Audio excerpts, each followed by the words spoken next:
Shalom adik-adik semuanya. Apa kabar hari ini? Sehat-sehat semua ya. Sebelum kita mulai ibadah kita mau bersatu hati, kita berdoa. Tuhan Yesus, terima kasih buat hari ini, penyertaan Tuhan dalam hidup kami. Terima kasih Tuhan Yesus, kami masih diberi kesempatan untuk beribadah online. Walaupun kami belum bisa Tuhan beribadah bersama-sama, tapi kami yakin dan percaya Tuhan tetap hadir di setiap hati kami ya Bapa. Terima kasih Tuhan Yesus, kami siap Tuhan untuk memberi hati kami Tuhan untuk menyenangkan Namamu melalui pujian dan penyembahan kami. Dalam nama Tuhan Yesus kami sudah berdoa mengucap syukur. Sama-sama kita katakan amin. Nah adik-adik semua, kita mau memuji Tuhan. Kita nyanyikan lagu Kasih-Nya Seperti Sungai. Kasih Tuhan yang selalu mengalir buat kita, yang membuat hati kita bersuka cita. Hingga pada saat ini kita merasakan kasih setia Tuhan melalui kesehatan. Kita nyanyi bersama-sama ya.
Senang ya kasih Tuhan Yesus selalu mengalir di hidup kita, di hati kita, membawa sukacita, membawa berkat buat kita.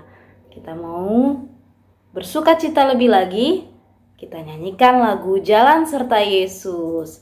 Kita jalan serta Yesus, bersama-sama dengan Yesus, bersama-sama dengan Tuhan kita selalu dimampukan, kita selalu semangat.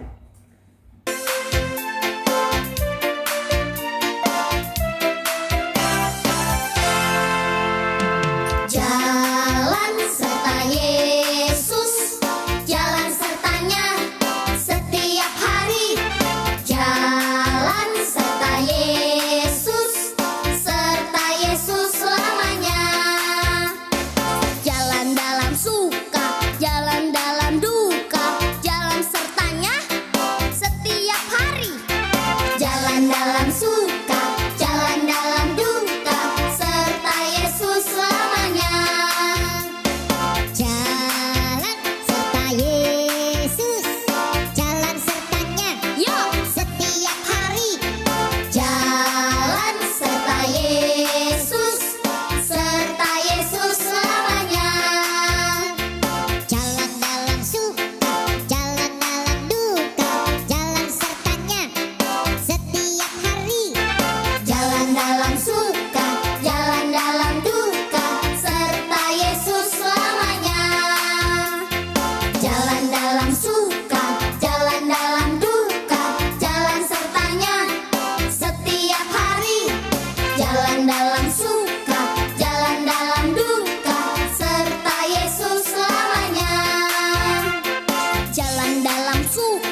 Tiba saatnya kita mau mendengarkan firman Tuhan.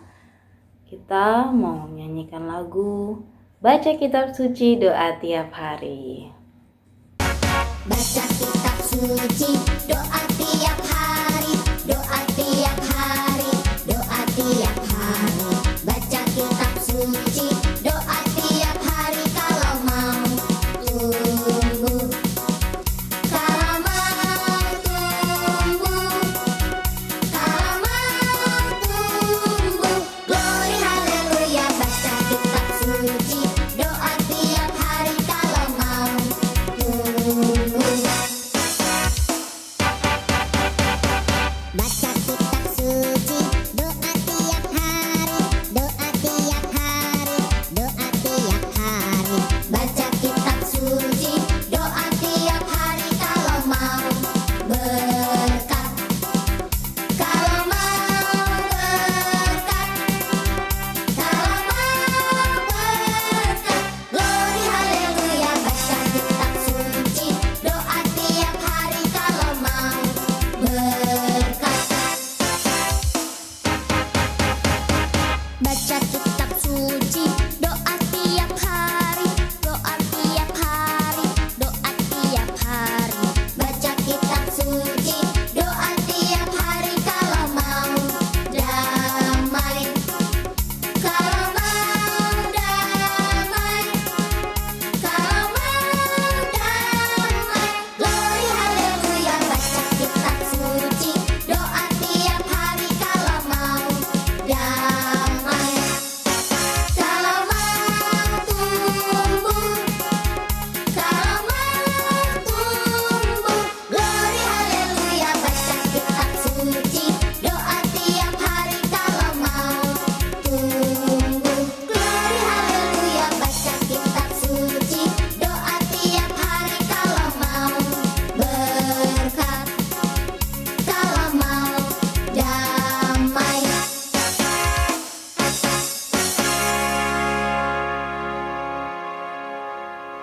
Nah, adik-adik, jangan lupa setiap hari kita harus baca Alkitab kita harus berdoa. Kalau adik-adik yang belum bisa baca, boleh minta dibacakan oleh mama atau papa di rumah. Kita mau dengarkan firman Tuhan, kita mau berdoa bersama-sama, kita siapkan hati kita untuk mendengar cerita tentang Tuhan Yesus. Mari kita bersatu dalam doa. Terima kasih Tuhan Yesus buat ibadah hari ini. Kami mau mendengarkan firman-Mu. Tuhan, kami mau siapkan hati kami untuk mendengar firman-Mu Tuhan. Ajar kami Roh Kudus supaya mengerti tentang firman-Mu lebih lagi ya Bapa. Dan hidup kami berkenan di hadapan-Mu. Dalam nama Tuhan Yesus kami sudah berucap syukur. Haleluya. Amin. Halo Shalom teman-teman, ketemu lagi dengan Kakak Marta dalam ibadah sekolah minggu online. Hari ini kakak mau bercerita tentang petani dan bibit yang diambil dari Matius 13. Teman-teman boleh buka Alkitabnya ya. Nah teman-teman, sebelum kita memulai, teman-teman pernah nggak melihat petani padi menanamkan padinya? Bibitnya itu pasti ditanamkan di tanah yang subur, di tanah yang sudah dibajak, sehingga bibit yang itu masuk ke tanah yang penuh dengan zat hara, dia bisa tumbuh dengan baik, menghasilkan padi yang baik. Tapi di Matius 13 ini Tuhan Yesus membuat perumpamaan tentang petani yang menanamkan bibitnya itu pada empat tanah. Yang pertama adalah tanah setapak, tanah yang biasanya tuh padat dan tidak ada batu-batuan dan biasanya kering ya. Tanah setapak tuh tanah yang biasa dipakai jalan. Tanah setapak itu biasanya tanah yang ya udah lurus-lurus aja gitu. Dan itu gampang banget terlihat oleh burung-burung, ada biji-biji, ada benih-benih, jadi suka dimakan-makanin, jadi hilang bibitnya, jadi nggak akan tumbuh sama sekali. Perumpamaan yang kedua adalah bibit yang jatuh pada tanah yang berbatu-batu. Teman-teman pasti pernah lihat kalau tanah merah yang agak sedikit lebih lembab dibandingkan tanah setapak, tapi banyak bebatuannya. dia akan masuk gitu, dia akan masuk terdorong, dia nggak akan termakan oleh burung, tapi dia tidak akan tumbuh dengan baik karena ada banyak batu-batunya gitu. Jadi dia tuh nggak kena sinar matahari gitu, jadi dia nggak menjadi tumbuhan yang kuat akarnya. Jadi ketika dia mau masuk ke dalam akar gitu ya, misalkan dia udah numbuh sedikit gitu, mau masuk akarnya, mau memanjangin akar biar dapat senyawa-senyawa yang buat memperkuat tubuh dia nggak bisa karena kehalang batu. Jadi akar dia cuman mentok, misalnya nih batu mentok sampai sini aja, nggak bisa memanjang lagi gitu. Jadi tanaman dia tuh nggak akan kuat. Nah, yang ketiga adalah biji yang jatuh pada tanah yang punya tanaman berduri. Jadi misalkan tanah terus di situnya tuh ada tanaman berduri. Nah, kalau di biji yang jatuh di tanah itu dia akan tumbuh, tapi ketika dia tumbuh nanti dia akan menjadi tumbuhan yang kesobek-sobek gitu, terus nggak sehat, nggak bagus pertumbuhannya karena mataharinya pun kurang baik dapatnya, terus hujannya pun kurang dapat baik gitu. Nah, terus di terakhir adalah di tanah yang subur. Seperti yang tadi kakak bilang, biasanya petani itu di tanah yang subur, tanah yang sudah digembur. Nah, ini bibit yang terakhir ditaruh di tanah yang subur, tanah yang baik, tanah yang cukup nutrisinya, tanah yang cukup mataharinya, tanah yang tidak ada batu, tanah yang tidak ada tumbuhan berduri. Nah, bibit ini di dalam cerita ini tuh menggambarkan firman Tuhan. Dan tanah-tanah ini menggambarkan masing-masing pribadi kita, teman-teman. Bibit ini firman Tuhan. Jadi seringkali bibit ini tuh sering dikali diambil oleh iblis. Jadi taruhnya di tanah yang setapak misalkan.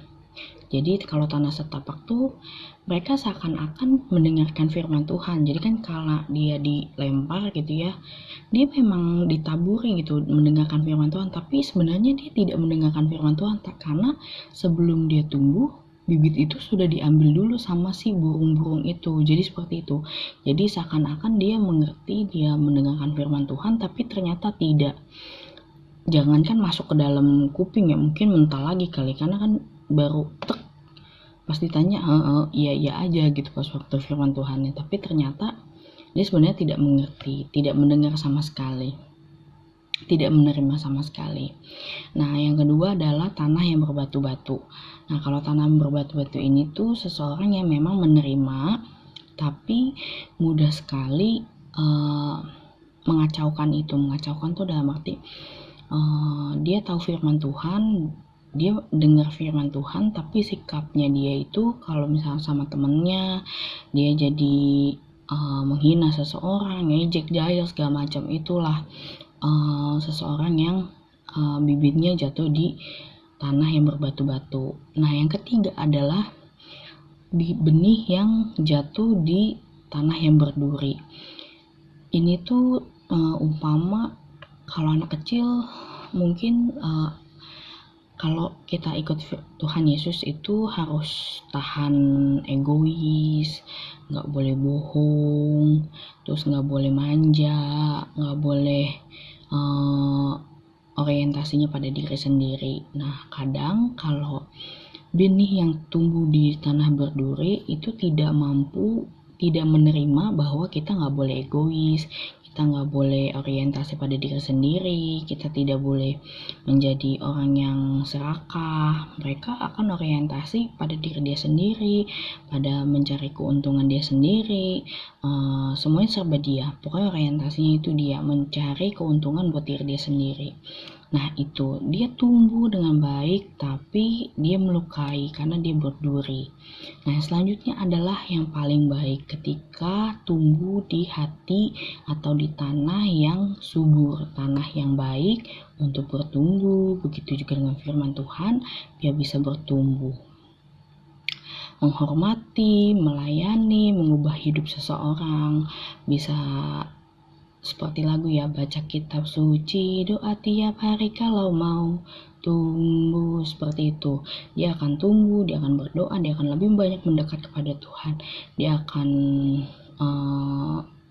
terus memuliakan nama Tuhan, mengikuti apa yang Tuhan inginkan, mendengarkan dengan baik, terus tidak egois, terus melayani Tuhan, memuji nama Tuhan.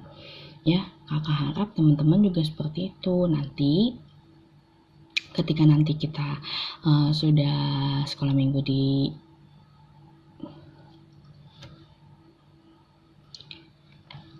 ayat hafalannya dari Matius 13 ayat 16. Teman-teman boleh buka ya. Matius 13 ayat 16. Maka bacain ya, 1, 2, 3. Matius 13 ayat 16. Tetapi bahagialah matamu karena melihat dan telingamu karena mendengar. Sekali lagi, Matius 13 ayat 16. Tetapi berbahagialah matamu karena melihat dan telingamu karena mendengar. Nah, di sini kakak mau ingetin sekali lagi, kita harus menjadi tanah yang subur, tanah yang bisa ditaruh firman Tuhan dengan baik, kita mendengarkan, kita menanamnya dalam hati, dan kita bertumbuh dengan baik dan menghasilkan buah, biar semua orang bisa merasakan dampak atau hasil dari pertumbuhan itu sendiri. Kita bersatu dalam doa ya teman-teman ya. Tuhan Yesus, terima kasih atas setiap firman-Mu. Hari ini kami belajar untuk kami boleh bertumbuh menjadi hati yang subur Tuhan, hati yang baik, boleh mendengarkan firman-Mu, boleh membaca, melihat dengan mata kami Tuhan, boleh menaruh dalam hati kami, meresapi Tuhan, menjadi pertumbuhan iman kami Tuhan, dan boleh berbuah Tuhan. Tuhan, tutup bungkus kami di bangsa kuasa-Mu dalam menjalani sekolah kami Tuhan. Tuhan bantu teman-teman dalam setiap tugas-tugasnya Tuhan secara online. Tuhan juga bantu dalam kesehatan mereka Bapa. Tuhan bantu dalam sosial mereka Tuhan, dalam psikologi mereka. Tuhan juga bantu Tuhan dalam setiap apapun yang mereka pergumulkan Bapa. Engkau juga bantu Tuhan untuk kedua orang tua mereka Tuhan. Kau bantu Tuhan dalam usaha kedua orang tua mereka Bapa. Kau juga berkati para guru-guru sekolah minggu Tuhan, dimanapun mereka berada. Terima kasih Tuhan Yesus, kami telah berdoa dan mengucap syukur. Haleluya, haleluya, amin.